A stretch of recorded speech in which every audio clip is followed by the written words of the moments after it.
So welcome everybody to this workshop on Pacific Indigenous Peoples and Climate Crisis. This is session 2, Economic Transformation, a Climate Crisis Game Changer? Question mark.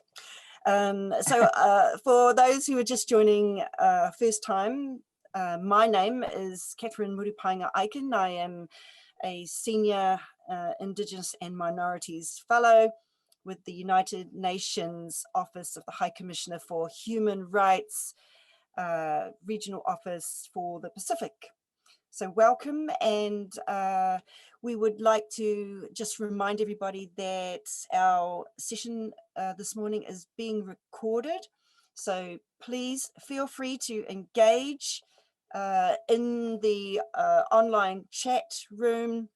We will be taking questions that we will have in the Q&A session after our panelists have spoken, and we'll also be taking questions as usual from the floor in the room in Suva. So we hope this is a very engaging and interactive session, and we will begin with a video recorded message. Apologies from Ms. Anita Ramasastry of the UN Working Group on the issue of human rights and transnational corporations and other business enterprises. She couldn't be with us today live, but she's recorded a video message, which I believe our technician has queued up for us. So thank you, Hayden, and let's watch the video. Ladies and gentlemen, colleagues and dear friends, thank you so much for the invitation to participate in this very important dialogue and workshop focusing on Indigenous Pacific communities and the climate crisis. My name is Anita Ramasastry. I'm a member of the UN Working Group on Business and Human Rights, and I come to you from Seattle, also close to the Pacific. I'm a colleague of Professor Surya Deva, and I really want to thank him for working so closely with the Office of the High Commissioner for Human Rights in the Pacific area, focusing on important topics relating to business and human rights and sustainable development in the region. Today's topic and today's discussion on economic transformation as a model or driver of change is really a very important one. The UN Guiding Principles on Business and Human Rights really focuses on this idea that business needs to look ahead and to think about harms to people from business activities. We have said for nearly a decade, the working group and others focusing on the guiding principles, that environmental harm has impact to people. So one of the things that we emphasize in much of our work around the world is that when we think about human rights due diligence, we very much ask companies not only to think about just how business operations impact human rights, but also think with an environmental lens, that many of the activities that they deal with that relate to the environmental part of their activities, so environmental impact, also has strong impact on people. And now we're trying to connect the dots with when we think about the climate crisis, that how businesses make decisions, and those decisions relate to things like carbon footprints and carbon emissions, will have impacts inevitably on people, and very often on Indigenous communities, because it is on lands that belong to Indigenous communities, and it is places where there are resources that communities are impacted, and these impacts are now, and there is, as this workshop identifies, a crisis. So what is to be done? Well, I think a key here is really that business needs to be a driver of change. So this doesn't mean just saying, okay, if we open a mine, what's going to happen in terms of will there be pollution from the mine, but thinking very much about the future and economic change and saying we must prevent climate crisis. And that means, again, really factoring in to their decision-making ways to prevent and to have business models that will prevent climate change, but mean also understanding that the impact to different groups and to people is significant. So this workshop is focusing on what will those specific impacts be on Indigenous communities in the Pacific region, and what are those harms, and how can the guiding principles and this idea of due diligence really help? This is key. But let me step back and say, how can some of this be achieved, and what role can governments or states play? Well, they can play a key role. We've talked a lot about the need for national action plans on business and human rights, and we hope that in the Pacific region, many of the governments will decide to undertake, in partnership with civil society and business, national action plans. And these national action plans, which are very much about local context, can think about climate change, or should address climate crisis, and should address what concerns Indigenous communities have. Very, very important.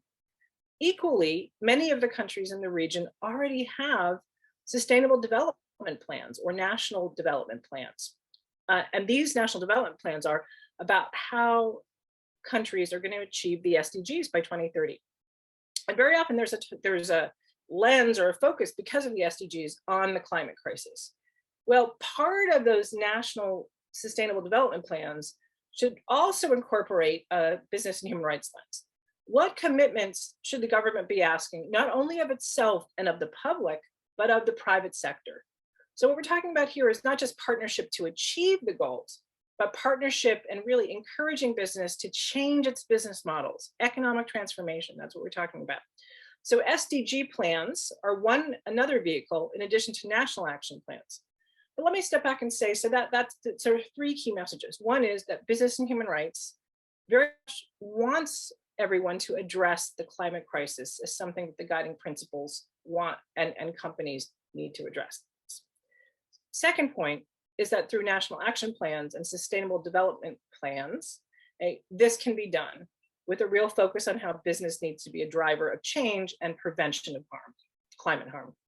And the third piece is that really, again, Indigenous communities who are so much connected to place and to land and to the world around them, very often are the ones who can say, this is what we're experiencing and these are the harms.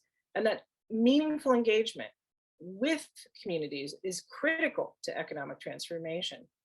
Now, the hardest part, and this is what I hope you will debate about in the workshop, is that we often talk about free, prior, and informed consent. And what the working group says is that consultation does not mean consent.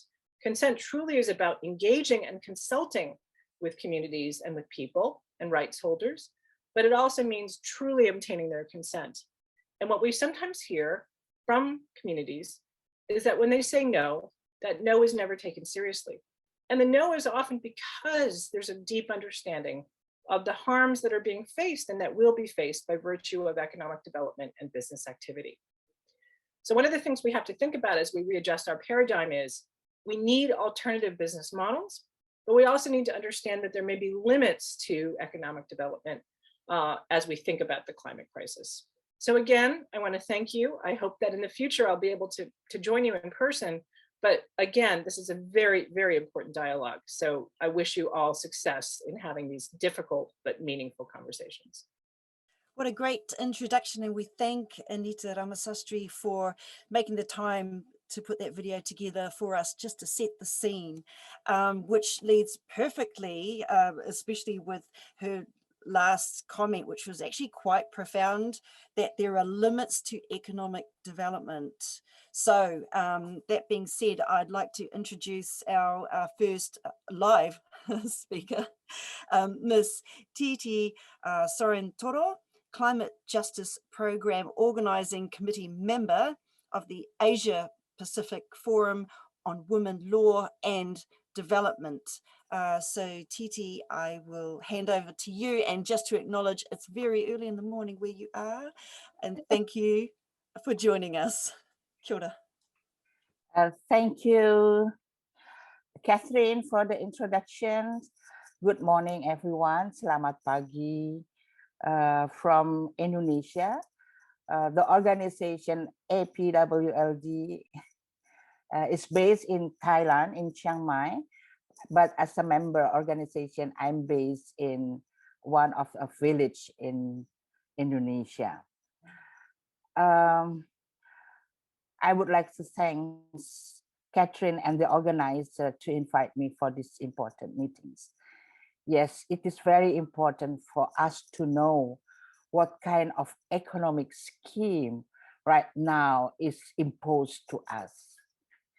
You know, we need to understand and also to build an alternative scheme, because economic transformation, economic direction, it is about our lives. And we know this system is actually was not built by us, but determined by the power of first the colonialists, and second is the global world economic. So we need to understand what is now going on. So we hear about the low carbon economic development as a new paradigm introduced to us with the negotiation through the UNCCC, whether it is come up with Copenhagen Accord and then later on clearly stated in the Paris Agreement. So what is actually this new paradigm? We need to imagine what they think about this. So the scheme that I understand, for examples, that we are living currently with a high carbon economic path, which is extractive, based on fossil fuel, coal, oil, gas, which is also extracted from our places. And then they say we need to shift because this current economic trigger global warming and climate crisis. So we need to shift to the low carbon economic part, which is regenerative and sustainable. And then the call for the process of decarbonizing our economy. That's the scheme. The question is, do we understand the scheme? If this is the scheme, in this transition, and the end, it means transform economic, where is our place as indigenous peoples, as women, youth, and other marginalized groups? Because in the old system, the current system, we are not there. So if we want to transform, where are we? And we need also to understand, so what will be changed? Because in the new path, we are promised that if you do the transformation, you will get finance supported. So therefore, Green Climate Funds is there, for example. And then there will be a technology transfer. The question, oh, what kind of technology? We don't know yet. They know it. There will be capacity building. There's a lot of promises. So then we need to understand what it's all about. First, we see the reality of the high carbon economy that we have right now, which is extractive. What's happened to us? So the new world paradigm is introduced to us not where we are in the peace situations. No, we already living in the problematic world. You know, there is a patriarchy, globalizations with all the greedy investors coming to our places for investment. There is a militarism that safeguarding the investors. And there is also fundamentalism for that trying to put women, for example, only in the domestic spheres, not in the public, not in the decision-making processes. And then we also see that this extractive current high carbon economy is trigger a lot of human rights, women's rights violations, cause pollution, and then also cause food insecurity, water crisis, because not only because water is polluted, but also privatized. And there is a lot of land and resource grabbing. And then the question is whether this pattern of behavior in investment will change during the process of decarbonizing or the process into the low carbon economy. That's the big questions.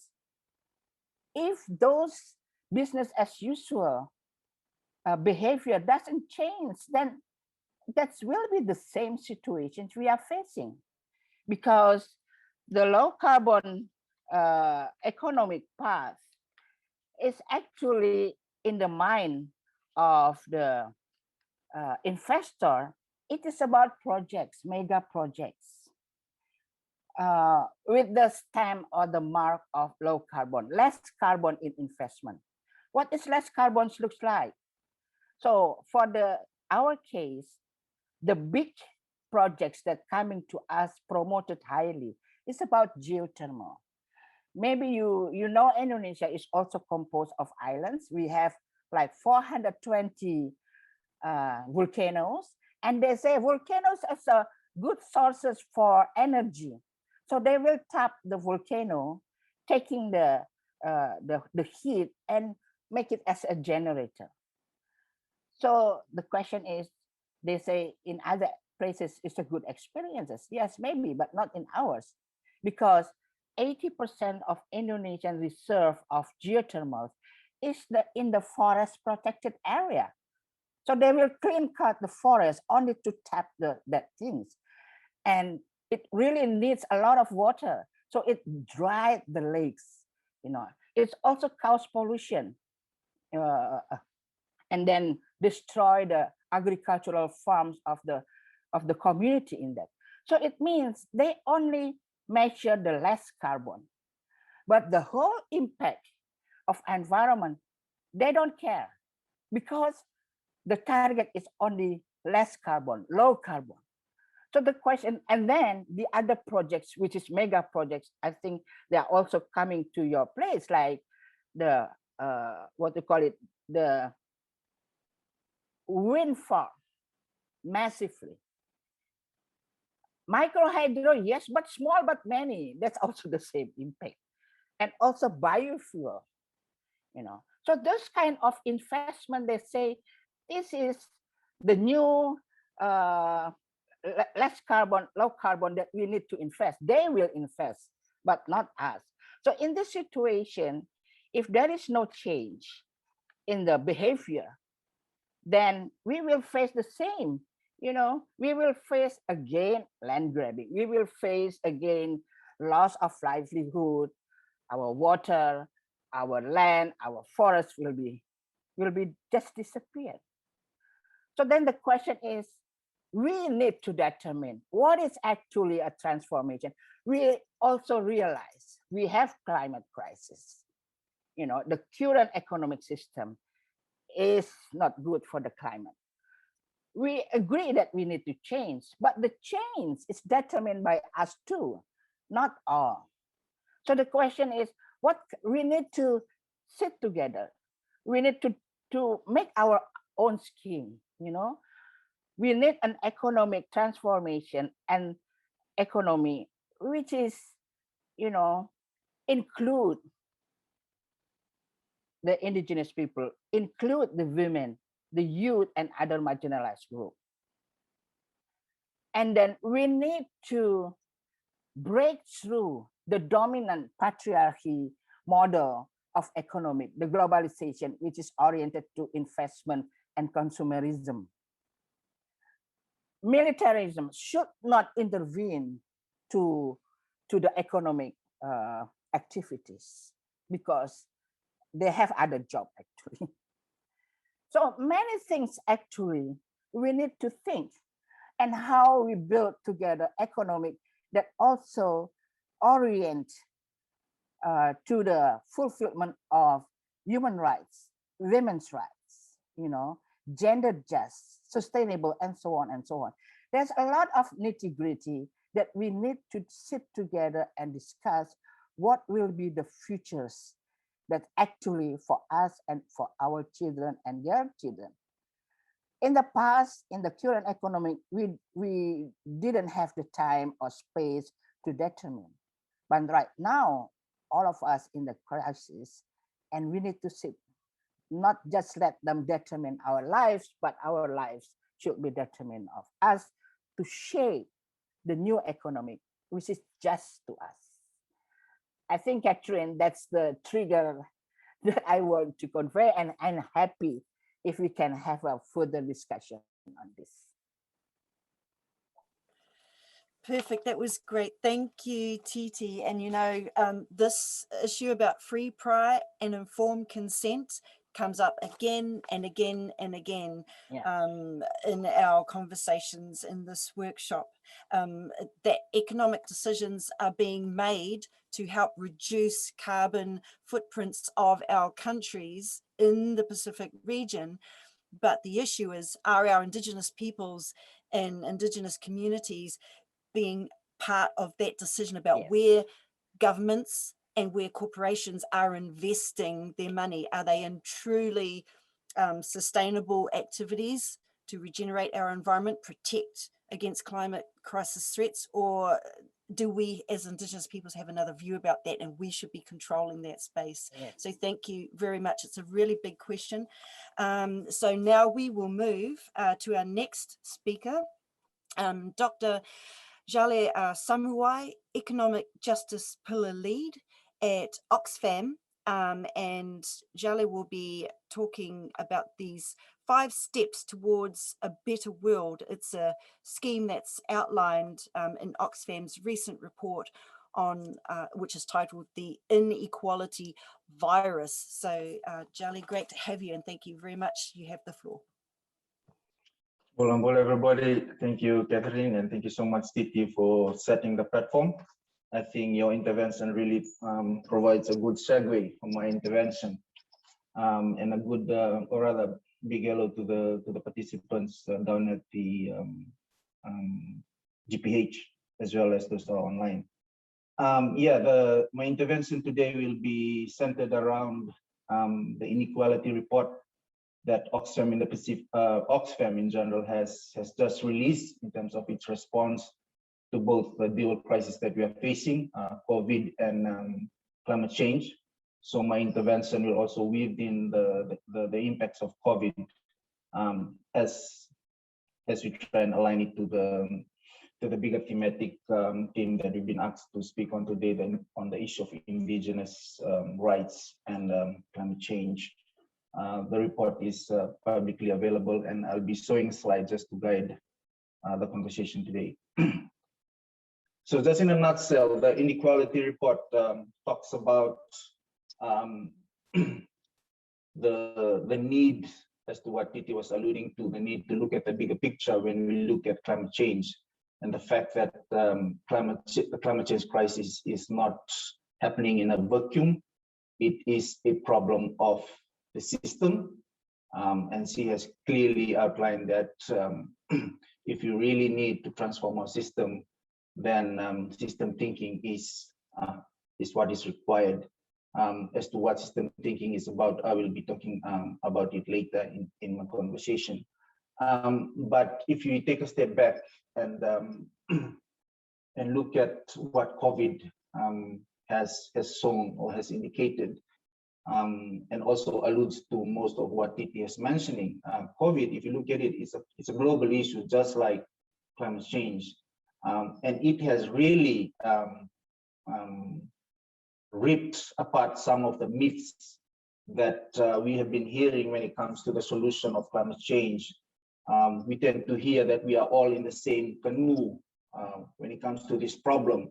But COVID has really shown us that when it comes to global crisis, we might be in the same ocean or in the same sea, but in terms of our ability to respond to climate change, some of us are in super yachts, some of us are in canoe, while the majority of us are basically clinging on driftwoods as they try and survive this ongoing onslaught of disasters. And what our report has mentioned, it clearly shows that the world that we're living in is just of extreme inequality. And if you can look at the slides that we are at, this is basically the underlying causes of problem that we are facing today, and one of it is climate change. Climate change, from our perspective, it's a symptom of a broken system.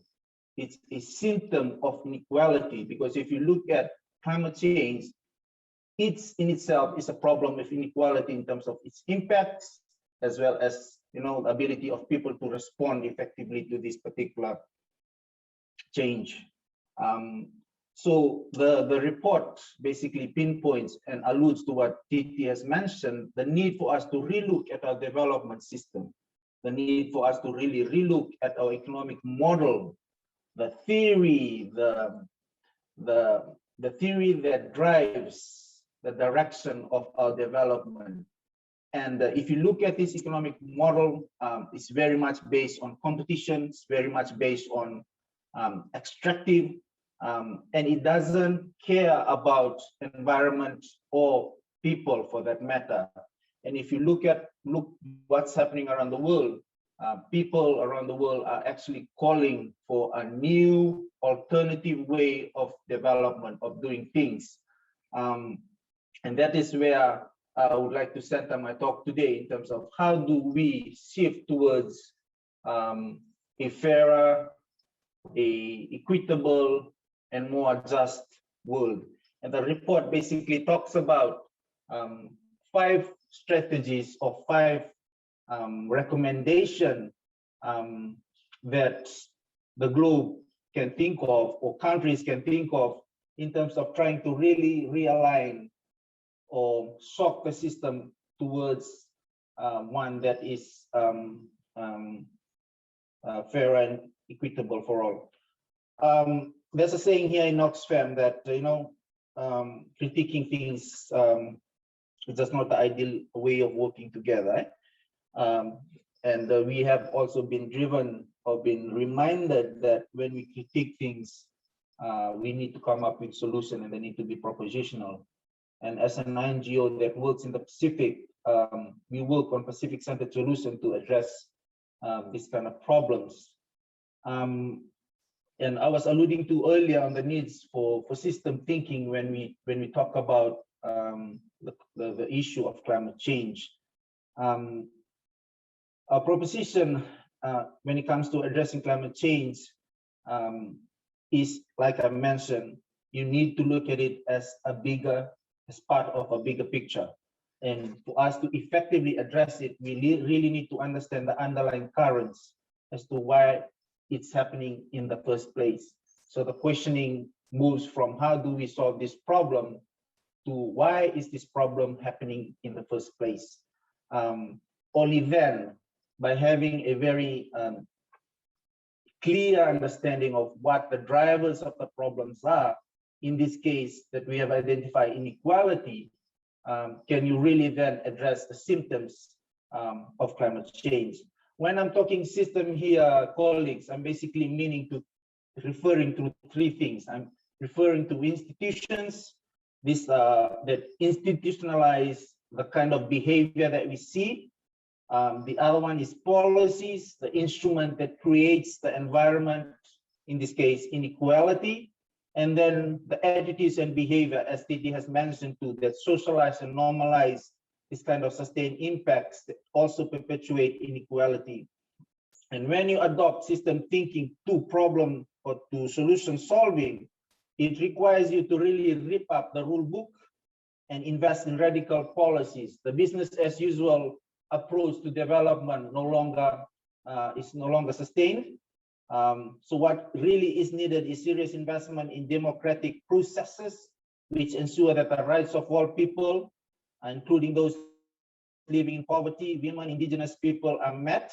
And now more than ever, our governments really need to take specific and concrete action that will build towards a better future. So in terms of the 5 solutions that have been highlighted in the report, the first one is the formulation of economy policies that is centered on radical and sustained reduction of inequality, the need to recognize care and welfare system. The other one is how do we deal with the notion of income security and dignified work, fairer tax system, and the need for transition towards a below 1.5 development pathway. For the sake of time, I'll just speak to 2 of these proposed recommendations. The first and the last one. So the first one basically refers to the need for building a world that is more equal. And for us to do this, we need to start measuring what matters. The step for the first recommendation basically make the call for a radical and sustained reduction in inequality, and this must be the indefensible foundation of our new world. And governments really does have a important role to play here, and they must set the concrete time-bound targets to reduce inequality, and not simply by returning to pre-crisis level. They must go further to create an equal world as a matter of urgency. Fighting inequality must be at the heart of our economic rescue and recovery pathway.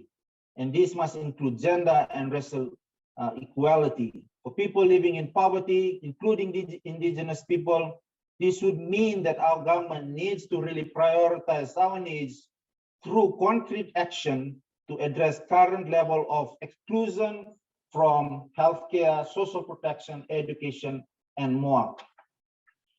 And critical to this is the need for better disaggregate data by gender and by other identity marker, including intersectional data, because you have to understand that is how policies are made, and our government function through policies.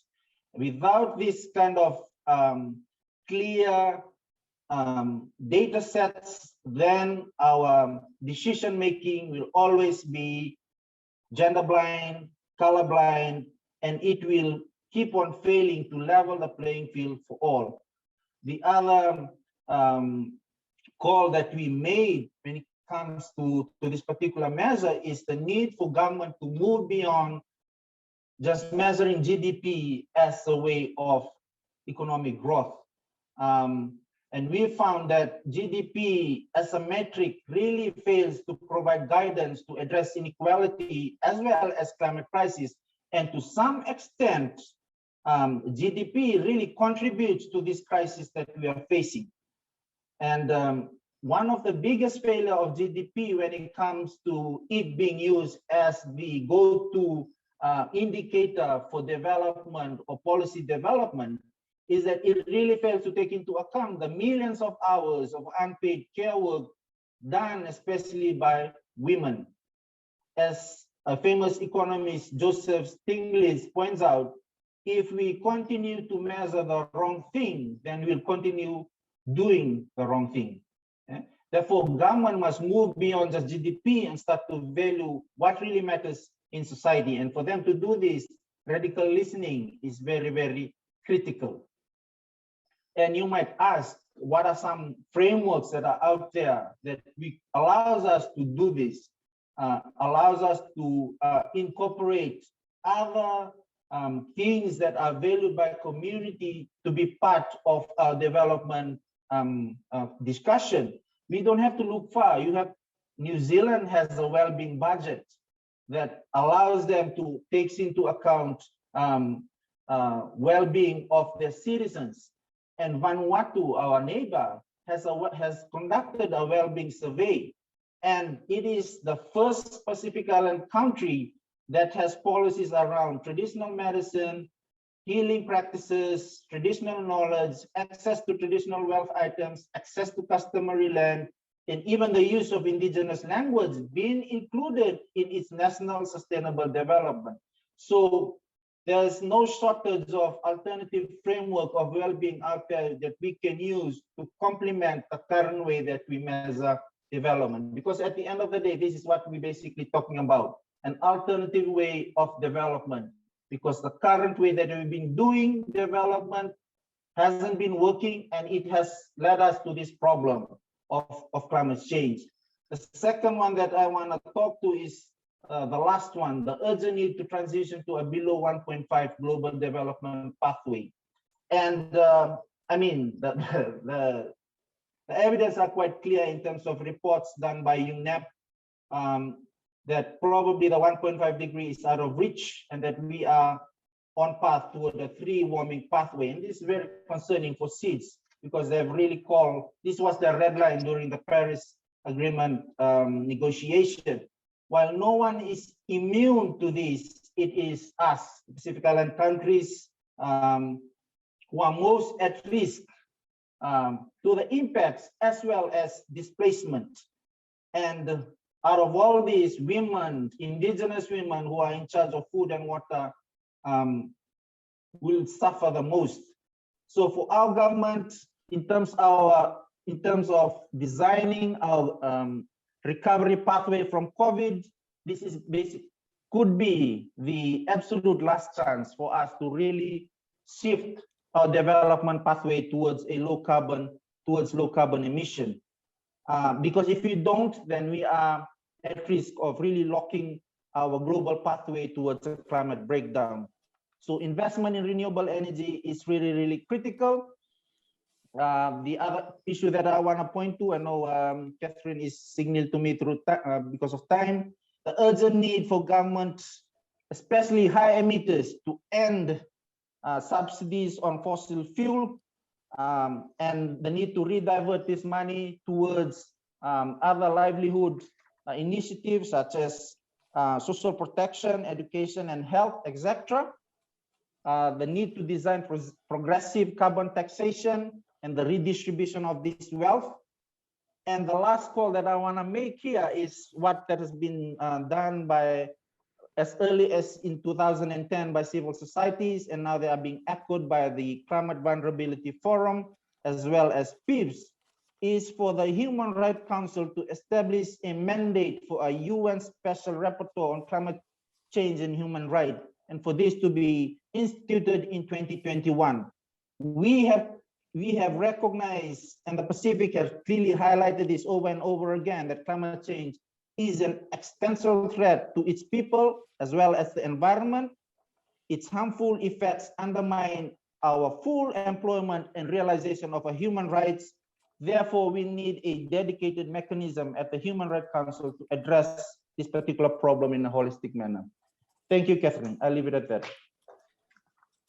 Great, thank you, Jale. Look, jam-packed with information, and there's some links in your conversation. I've put one of them in the chat room, but we'll share these links with everybody to that report, the Inequality Virus.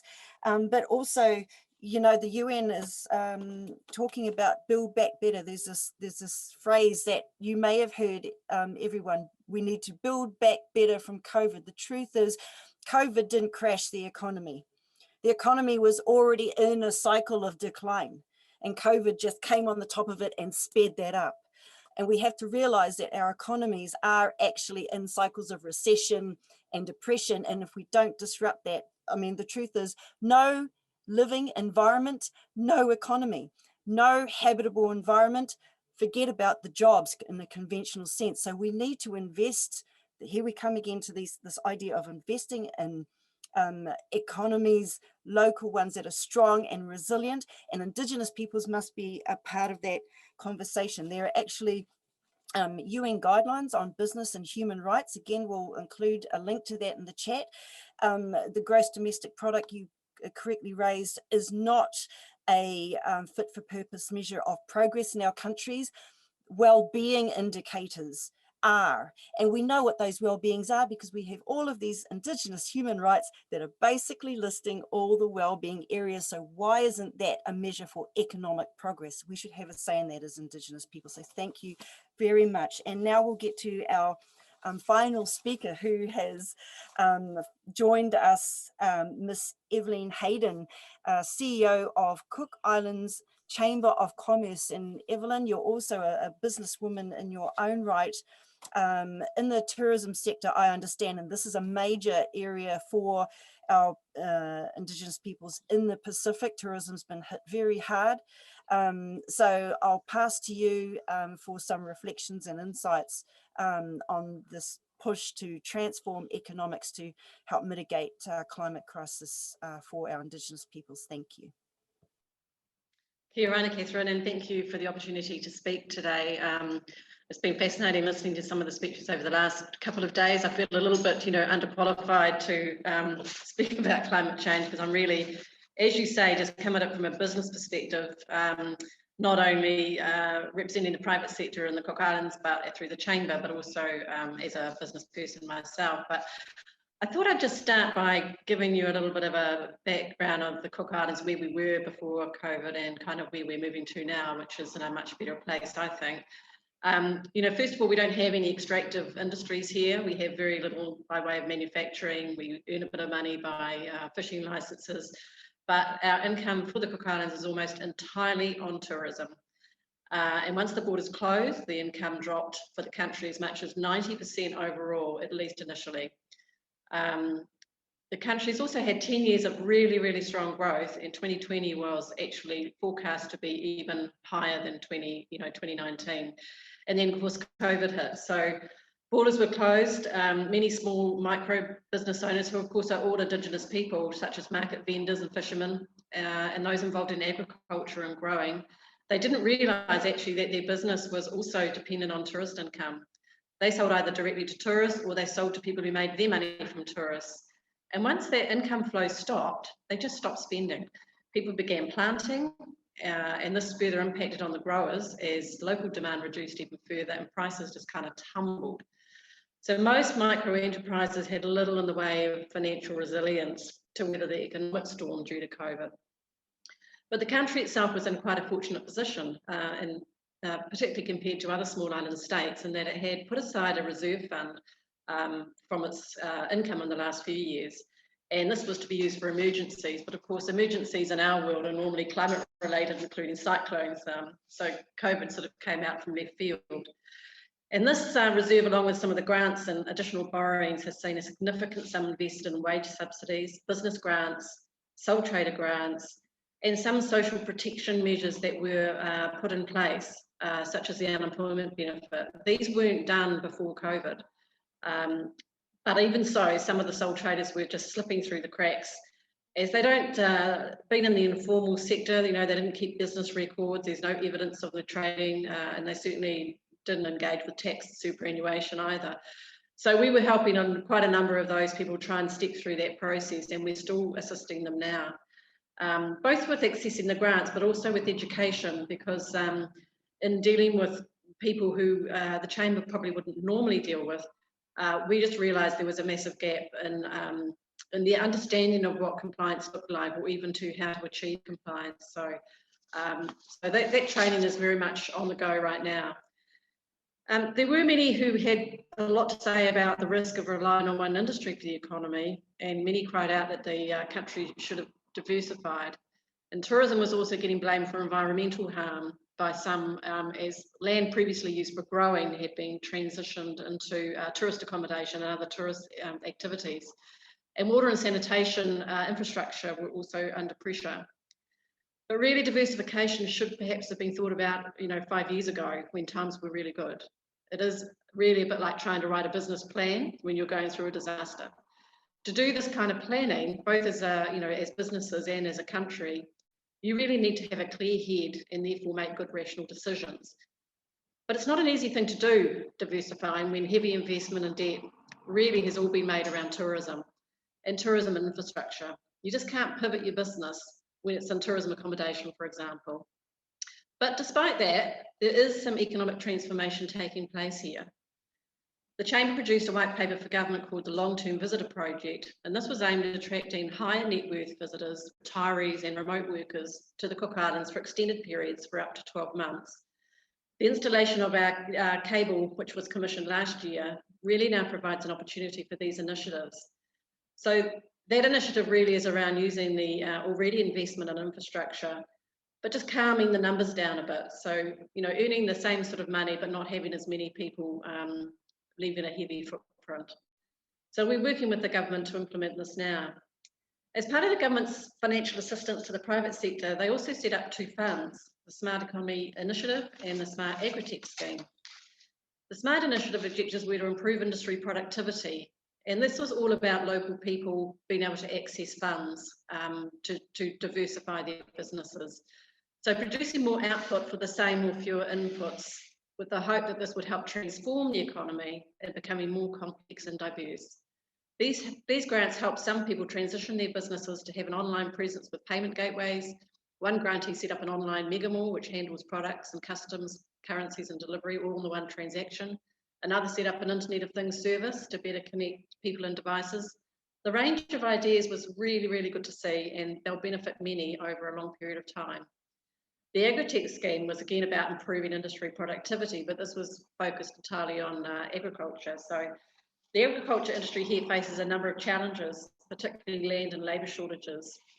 As you probably know, our people here, Cook Islanders, are New Zealanders also, so they have free access to work in New Zealand and therefore Australia. So keeping Indigenous people here is sometimes a challenge with the different rates of pay. But this grant encouraged people to adopt much more innovative and productive technologies across the agricultural supply chain. And some of the grantees included climate controlled greenhouses, mobile poultry units, commercial production of flowers, again in a climate controlled greenhouse environment, and organic honey production, just to name a few. Many applications were focused on leaving a smaller footprint on the land and enabling food security for the country. So we rely really heavily on imported food. Even though you can grow anything here, the volumes of food being grown for local sale was just not enough. So our economy has gone through a transformation, and some diversification is happening in products and services that will create jobs, protect the environment, and assist with food security. There's not too much we can do to mitigate climate change here, but we can certainly focus on adapting. Social enterprise comes naturally to our people here: family, church, community, and in business, probably in that order. Our National Sustainable Development Plan are currently being revised, and social enterprise is very much a key part of this. Protection of people, environment, water, food, and culture will be deeply embedded. We also have an opportunity, our investment code, which is our foreign investment policies, is being revised this year. And I, for one, will be pushing that we do embed some, human rights and business policies within that, just to protect in case multinationals do come here in the future. They're not here at the moment. We only have, a couple of banks, and they don't need much of a footprint. But, seabed mineral mining, for example, is a potential in the future. So we need to make sure those protections are in place. I mean, I agree economies can't continue to grow unchecked, but there is always a trade-off between independence of a country, health and education and security aspirations, and the funding of all of those things for the well-being of people.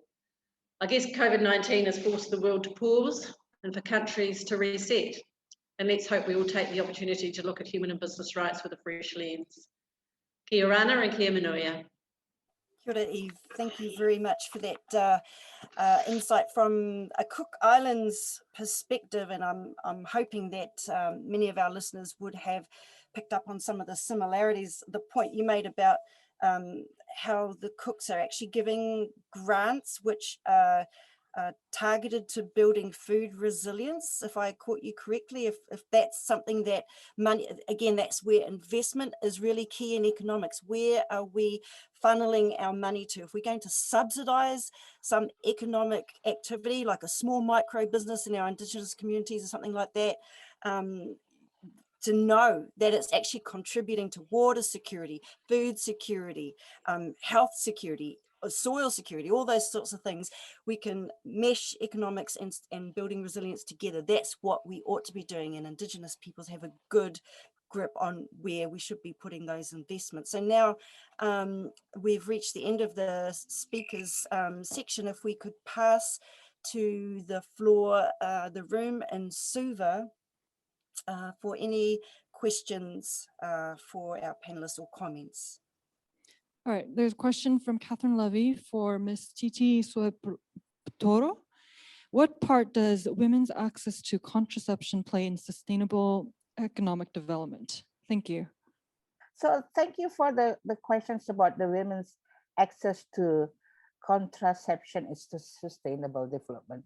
Sustainable development, do you mean that the current world that marked as a sustainable development in the country, or in the world that we think that should be transformed to that? So in this kind of sustainable development we are living right now, the patriarchy society is the one that governs through the governments, through the health system, and through the companies that provide the health system. So we don't want to have this system continue. So therefore we think if we need to change the way of economic path, then we need to transform the whole things, not in the business as usual pattern, but the economic that's also recognize the needs of people, Indigenous peoples, women, and other marginalized groups, and also the world that also just in distributions of the welfare, and then the world the economic system, which is also acknowledged the law is under the law, because right now the economic system is not under the law. They just do whatever they want to do. So it means in these schemes that we want to have the just economic for all of us, the needs of the women will be there. So the women will, the whole system is also provide for the women, you know. So it means the contraception, it depends on the women's needs.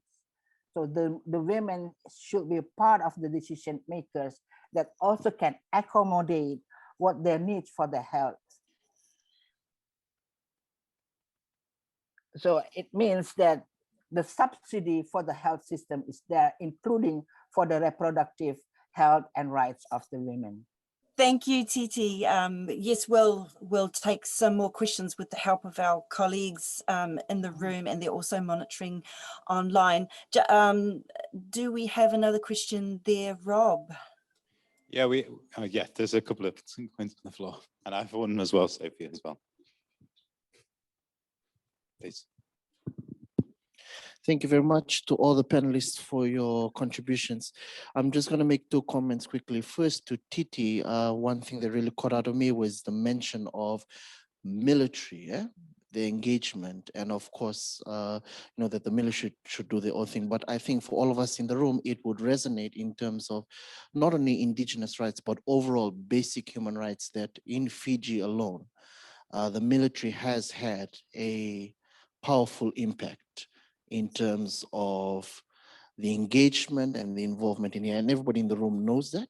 And I won't delve into our whole history of how Fiji has sort of battled this issue of military intervention. Because in the Pacific as well, it can also vary from country to country. But in Fiji, it's mostly been military intervention, and human rights violations has been at the forefront of it. I mean, there are a few other people who I shall not name that have been victims of this military intervention. So it has played a pivotal role, Titi, just to let you know. Jale, one of the things I also caught up on your presentation was there is heavily dependent on the reliance of our public healthcare system, but we still haven't improved our local grassroots healthcare system. That means in the villages. And I take note in the room that a lot of the women and men that are from the villages that are present here have to heavily come down to the city or urban area to have access to basic healthcare system, when they could just be in their villages and just go to their local clinics or their hospitals there in their villages to access that. And that's something that, we should come away from. I think we have been too dependent now on coming to the urban areas, that everything is in the urban areas, you can get it.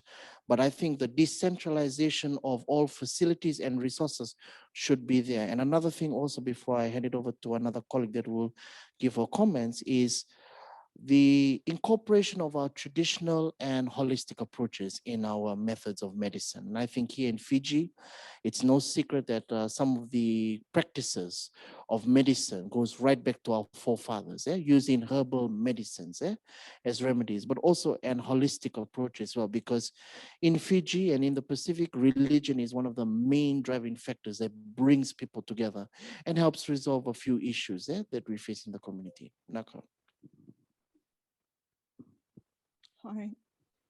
Hi, my name's Ashton. I'd just like to comment on what Jale said, and Titi as well, and that's when we're looking at change, it's really important that we understand what the new model is all about, that we can visualize it, and that it should in no way have any tainting of that which was presented prior to that, which created the deterioration in the first place. Good point that if you use GDP as your metrics, then, the whole idea of change is to return it to better than it was before.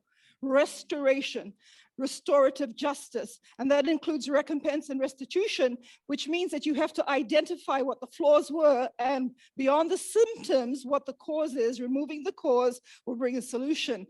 Charlie was talking about inequality, if we understand that we're talking about restoration of equity, and the restoration of equity is impossible without truth. So we have to humble ourselves and go a little deeper to understand exactly what has caused the deterioration in the Pacific Basin. You know, not a mistake that we're talking about peace here. And so again, touching on violence, the way that we bring the change is not through forcing ideas or thinking on anybody, but waiting for people to understand what it is we're saying, and that is get away from the jargon, get away from the acronyms, humble ourselves so that we're actually heart-to-heart communicating. And you can't communicate heart-to-heart until you've first heard what they say their understanding of the problem actually is.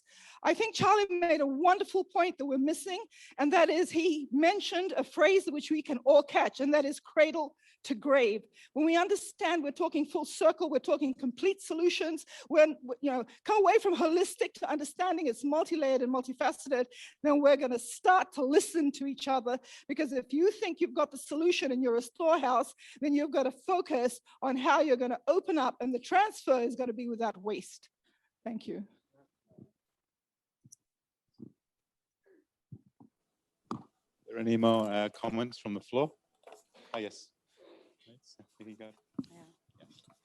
We as a woman, we have already exhausted about the avenues where we have taken up our grievance.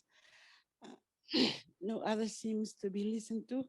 What can OHCHR do to assist them, knowing that they are not part of the NGOs, but just as a woman group?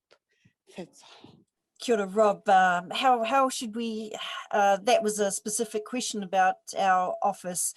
Shall I just start out with my reflections and then back to you for an answer? Yeah.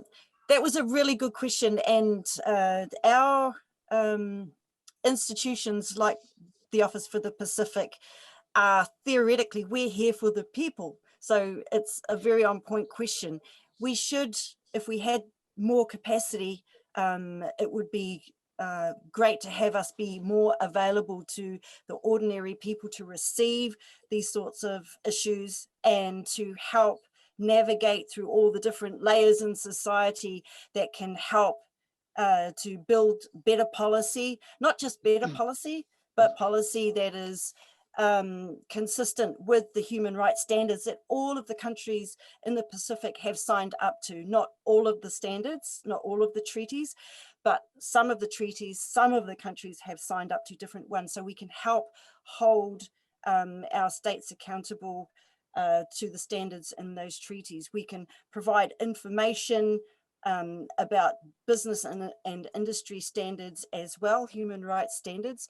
And we can create spaces like this where we can all come together and network and bring our expertise from the grassroots level, share with one another about our best practices, and raise awareness. And in these ways, we can generate our solutions from an informed position. These are some of the things that our office can at a general level help with. We have some experts like you saw yesterday. Momoko came and spoke on the treaty bodies, ways that we can raise awareness and leverage our rights. So we do have some staff who are expert in certain areas, as well as we have a staffer who works on specifically gender issues. And so she's not here, I don't believe she's here today, but you know, we have these people there at the office who can help. So Rob, could you add something to that as well? Yeah, thanks, Catherine. I think that gives a good overview of what our office does. I mean, as Catherine mentioned, like in the Pacific, you have different UN agencies, so different organizations affiliated with the United Nations. And we're one of the smaller ones. We have like 10 people covering 16 countries in the Pacific. So you imagine the difficulty you have as the one person, myself, working on climate change, and then myself and now Hyun and Catherine now work with me, but for the last 2 years, it's just been me. So how do you actually work with different governments to try and get them to include human rights in their policies? Or, you know, look at like a human rights-based approach to climate action and these kind of things. So it can be incredibly difficult. So what you have to do is really like look for different groups, you know, like who want to work with you or look for a champion in the governments who are willing to listen to human rights concerns. And sometimes it's not easy, you know, if you have a government that's got closed, you know. Sometimes when I go to the government, I talk about LGBTI rights, and they say, oh, we don't want to talk about this, we're not interested. But it's our job as the UN office to raise concerns of everybody's human rights, you know, Indigenous peoples, LGBTI, youth groups, anybody, you know, who wants to talk and raise concerns about how their rights have been affected. And so again, with as Catherine mentioned, often it's doing a little bit to create the space to actually have these conversations. So to go and actually discuss with youth and say, what's affecting you? And they say, oh, mental health issues are a big concern for us, but we don't want to really talk. It's difficult to talk to the elders about this. So creating that space for us to find this information out and then go into the government and say, you need to do something about this. So the same for this meeting we're having right now on Indigenous peoples, you know, like Indigenous people's voices need to be included in climate action. So how do we create a space so we can actually discuss and say, okay, how can we ensure that we do this next time when we speak to the government? Have you gone and consulted with Indigenous people? Have you made sure there's a reference in your law about, you know, Indigenous practices and culture to make sure they're protected? So it's these kind of things we can do.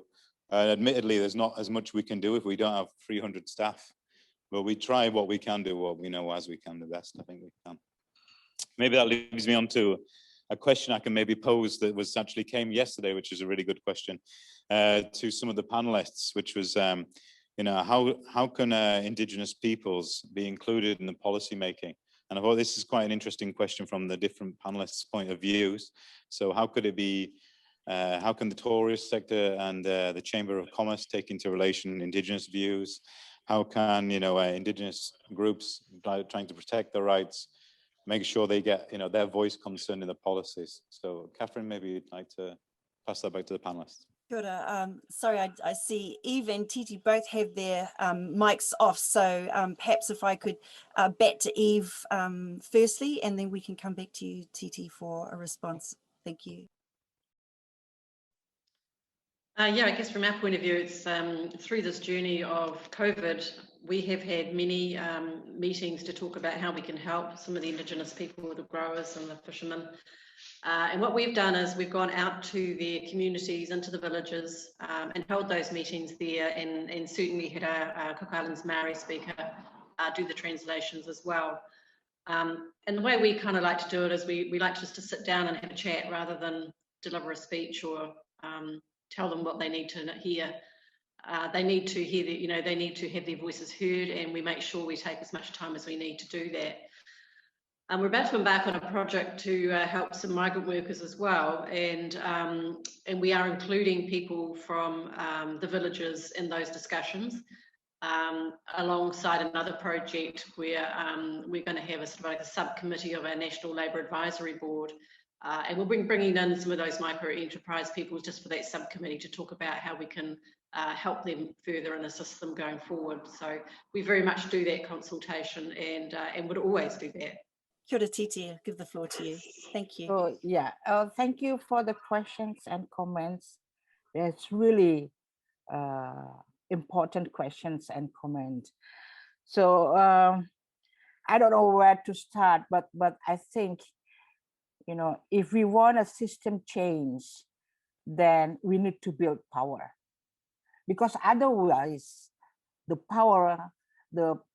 one that has power will determine again and again what we should do. So building power as Indigenous people, as women, as people with disability, with people with all the different social orientation, building power is important.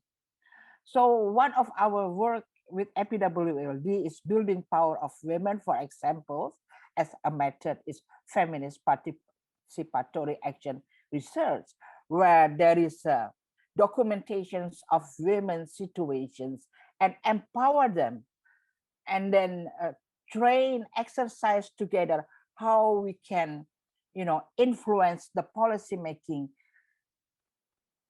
at village level and go up to the government level. So building power is important. Building movement is important, and also building alliances with others is important. So if we talk how we build our power, this is, for examples, one of the forum where we'll build the power of indigenous peoples, of women, because we start to understand what is going on, what is imposed to us, and what kind of work we want to achieve, how we can sit together and discuss about that. So it means don't wait for the others that show you the way, but we have the experience, we have the knowledge, we know our villages, we know our islands, we know our needs. So why we are neglected or ignored because of that? Right now, we need to, push our way to the front by saying we are here and we want this and that. But I think those building our power movement and alliance is important to strengthen us. Okay. Great, thank you, Titi. And Jale, did you have a thought on that question of how to have Indigenous peoples be more included in policy making? Kia ora. Thank you, Catherine. For me, I totally agree with what Titi has mentioned in terms of what Indigenous people need to do, but on the other side, also in terms of the institutions and the policy makers, if you look at it, really the power right now lies with government.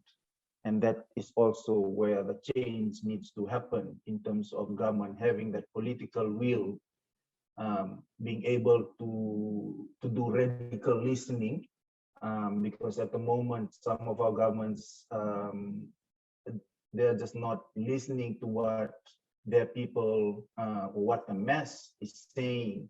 So having that kind of humility to listen and to really act and to transform policies, to transform institution as well as behavior, the system that I was referring to is critical.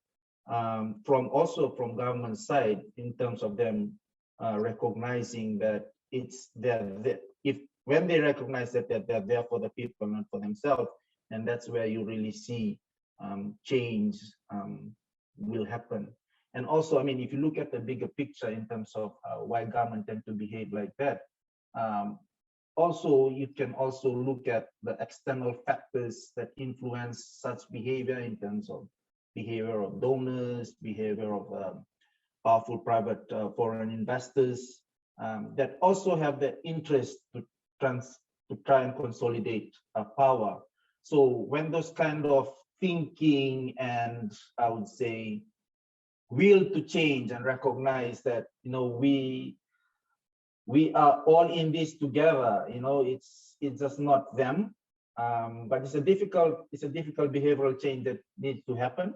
And yeah, but from my side, the government really also needs to step up and have the political will to listen and to make changes, to have that kind of hard conversation, to recognize human rights as a critical aspect of development. I know it's something that most of us here in the Pacific, most of our governments really fail to. The US report on human rights on the Pacific has just came out, and if you look at it, it's disappointing in a sense. So there are lessons to learn, but at the end of the day, really they also need to change from their side, since they're the one that basically makes the call in terms of how development works or how the development is done, how wealth is redistributed as well in the economy. Yeah, that would be my comment on that. Thank you, Jale. And back to you, Rob, from the floor. I believe we still have some questions. Yeah, I want to thanks Dr. Jale.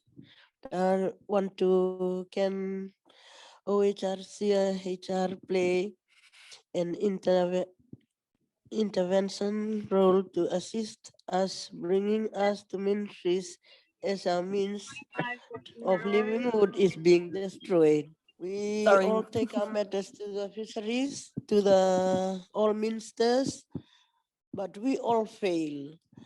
Everything we take it up, we all fail. About 10 years now, the women's moving, but we can't do anything. Can you help us for that matter, please? So that was just that was a question to clarify, to say that, you know, like many of the complaints taken to the ministries, you know, ignored. And so what to do about this? And maybe I could speak from the office's point of view. What we try to do is when we go to the ministries, we try to take the concerns of what people have come to register with us and then actually speak to the governments. And this not just in Fiji, it's, as I said, we cover like 16 countries. So we actually go to the Australian government, or we go to the New Zealand government, or, you know, a Vanuatu government, say, we've heard from this community and this is happening and this is taking place. Next time, you know, you're doing your policies and, you know, you need to look into this issue. Again, like as they've been mentioned on the political will, they can say to us, well, you know, you're not my father, I don't need to listen to you. You know, I'll just do what I like, you know, and that's the situation. So again, as was mentioned earlier, you know, it's a lot of the time is about political will. You know, if people want to do something and work with the community, they will do. If the people in power don't want to, then they'll just ignore, you know, and that's the thing. But I think like the thing that you try not to get disheartened when you work in human rights is that you need to keep recording these cases, keep saying when you made these cases, when did you raise these concerns? Because eventually it catches up to the people in power, you know, and eventually then you hold it accountable and say, look, we actually made this registration, this happened before. And I've worked on cases previously where communities have been ignored for 25 years, but eventually the guy who ignored them went to prison. So it's like, it's one of these things that you sometimes is disheartening in the short term, but you just have to keep registering your complaints, keep working with different actors, working with civil society, work with human rights defenders, anybody you think can help you towards bring these cases up. I hope that answers the question. Yeah, there's a question. Thank you. Sorry, not a question, but just to add, for all of us who are talking about the influence that we as Indigenous people have, especially in this sphere, in government sphere, I think the biggest influence that you're going to have is next year during the election. If the people who are currently in power aren't listening to your demands, they haven't been listening for 10 years. The power that you have next year will decide who is in power and who gets to listen to those complaints. Whether you vote in someone who cares about your community, whether you vote in someone who cares about well-being indicators, the rights of women, the rights of children, the environment and global warming, it's based on you looking into the people that you want to vote in, looking into what they care about and what they're going to fight for when they're speaking for you in Parliament. So next year, it'll be about people at the grassroots looking at the leaders they want to vote in next year. And I think that's the biggest influence that we can have as Indigenous people, not just as Indigenous people, as Fijians, as Pacific Islanders. Thank you. Thanks very much for that comment. And just before I pass back, I mean, I think that's a really useful comment to make, because I think one of the conversations we have when we go speak to youth groups or we speak to different groups, we say, why don't you put forward your own candidate next time? You know, why don't you go behind, look at someone who you can support? You know, the Pacific of it has a seriously low amount of female MPs in Parliament across the board, across all the Pacific. Yeah. So we say to, when we go speak to women's groups, we say, why don't you put forward a candidate? You know, run in the local elections, get yourself elected, because it's the same with when we speak to youth and future generations. You know, often if you can't find someone in government who's going to listen to your concerns, then try and, you know, get into the power and get into that space. You know, there's the democratic process to vote, then go and exercise your right to vote, and, you know, and look for the people that's right. So that's a very good point to make. I think Catherine, there was one last comment from the floor over here, so I just want to hand it over now quickly. I don't want to talk too much. No, it's not a question, but a comment to what of the colleague mentioned. She did, like the thing that she mentioned, it kind of moved me in a way that the conversation, it kind of heard like women are taking the step to fight for indigenous rights. And I just want to pose a question across the room. How about the rest? Is it just women who's going to fight for indigenous rights? I mean, we all Indigenous, we all want our rights. We all have the right to play in every ways. It's not just gonna, for them just to be advocating on it. It needs each and every one to step up and to come in solidarity and to fight for Indigenous rights. And it's not only about their knowledge or the knowledge of the government or the grassroots people. It's about merging all the knowledge to bring about the solution that we all want.